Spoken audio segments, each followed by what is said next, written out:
Hey guys, what's up? Welcome back to the channel. This right here is a $300 HP pre-built that still is one of their options that they're selling in 2021. This came out in the second half of 2020 for $300 and features a Intel Celeron CPU, 4 gigs of RAM, and a 1 terabyte hard drive. Today, we're going to be comparing this against this $300 gaming PC we built a few videos back, and against my laptop, a $400 Toshiba laptop that came out in 2016. Alright, looking around this HP Slimline, on the front we see that you do have your optical drive, the power button, a combo headphone and microphone jack, and 4 USB 3.0 ports. You do also have your micro SD card reader. On the back you do have separated headphone and microphone jacks, HDMI out, VGA out. I think that's 0 port, I don't even know why these still include these on most of the computers still. You do have 4 more USB ports. I believe these ones might be USB 2. You have gigabit Ethernet, 2 half-life PCIe slots, and then your power in. Inside this pre-built, to look at upgrade options, we can see that on the inside we do have one we have one M.2 port available. I did test this. It does not work with a standard off-the-shelf M.2 SATA SSD. There's a chance it may work with NVMe SSDs, but when I called HP, they said that it only works with HP SSDs for security reasons. Under this heatsink and fan shroud thing, you do have your Intel Celeron CPU. This is a decently sized heatsink. It's, I'd say, a bit bigger than the stock Intel one, and it could probably handle up to like a Core i5 CPU.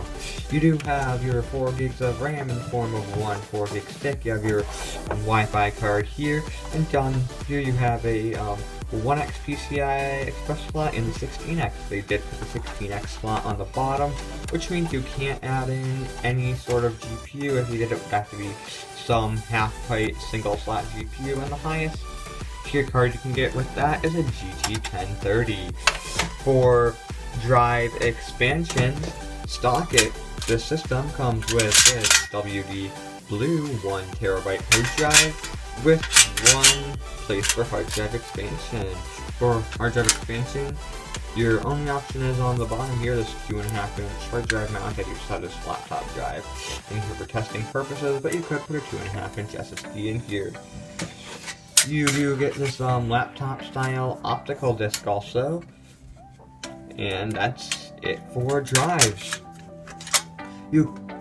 There is no option to put in a third hard drive, as there is only 2 SATA connectors. It does come off the motherboard. This power supply is a HP 180 watt, 80 plus gold rated, ATX 12 volts only power supply. For benchmarks, I started out with running Cinebench R20. The custom build got 1,381 points, the HP Slimline got 579, and the Toshiba satellite laptop got 453. For single core, the HP Slimline did do the best, with the custom build doing the worst. Next up, for the bench price, we ran using superposition at the 720p low preset. The custom build got 11,398, the HP Slimline got 1,266, and the Toshiba satellite got 1,517. The HP Slimline does seem to have a lot more stutter and appears to be artifacting a lot more than the Toshiba satellite laptop, even though they were running at similar frame rates. Now, just for some application launch times, first we're going to go off for Microsoft Edge. These were both on the stock drives, with the HP Slimline on the left and the $300 custom build on the right. The HP Slimline on the WD Blue 1 terabyte hard drive, and the custom build is using a 240 gig Silicon Power SSD. Alright, so in the benchmarks, you did probably see that this thing right here isn't a very good value compared to what you can get for a similarly priced custom build. If you aren't comfortable doing a custom build at this price point, I would recommend going with something like a 4-year-old Optiplex. The CPU and GPU in this did get absolutely crushed by a Optiplex 3020. The Optiplex 3020 gets about double the Cinebench score and a little bit more in superposition. You can get a Optiplex 3050 on eBay for around $200. That comes with the SSD, Core i5, and 8 gigs of RAM. That is going to be a way better system than this, and it's going to have a similar upgrade path. As far as going for a custom build, I will have the video where I built this linked up in the description. What I did with this PC is kind of what I'd recommend going with a custom build at this price.